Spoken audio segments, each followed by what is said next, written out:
polling this week revealed that the Reform Party is surging in the Red Wall. They reached 14% popularity in the 40 Red Wall seats that switched from Labour to Conservative. Look, I know the party is appealing. Their policies are interesting. It's time to get real. If you don't want Keir Starmer at number 10, you must vote the Reform Party. I do find it pretty funny that you can say the Conservatives have underperformed in the last few years. I mean, that's putting it politely. I said it hasn't been perfect. Understatement of the century. I think you're slightly missing the intention of Reform. They've not said it publicly in so many words, to destroy the Conservative Party, who, may I say, think they have the divine right to rule in this country. I was going to use colourful language then. They take advantage of, or have taken advantage of their voters for the past 13, 14 years because they just think that year after year they'll vote for them regardless just because they're Conservative. The truth is, there's no Conservatives left in the Conservative Party. Half of the problem with the Conservative Party, you're not a Conservative. Here we go. You're a Liberal Democrat in disguise. You're not a real Conservative. And that's why the Tories are in such a mess. I was a member of the Conservative Party for 20 years until it turned into a sneering, snobby, EU submitting, open borders, high tax, forced to deliver Brexit, allowing the public sector to be taken over by wokeism.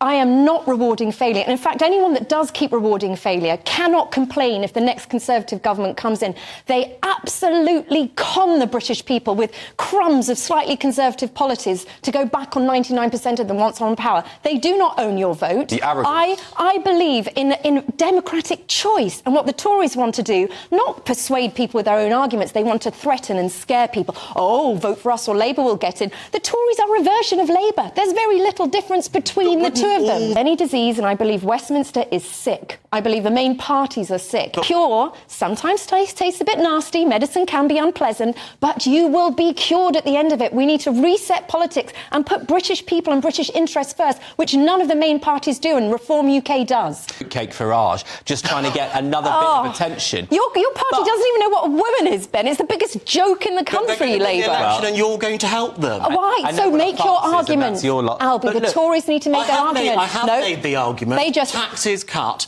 immigration rules tightened up. Taxes cut after the highest tax burden in decades. Albie, Northern Ireland Executive let me address your points. Taxes cut after the highest tax burden in 70 years. There's no tax cut at all. So you take 100 pieces of gold and give someone back half a bar and say, there you go, plebs, here's your tax cut. So how do you say that? The way in which, the part where I do actually agree with Belinda rather than Albie, is that I really hate electoral pacts. And actually the Brexit Party did it with the Tories at the last election, and I think that was a mistake in the interests of democracy.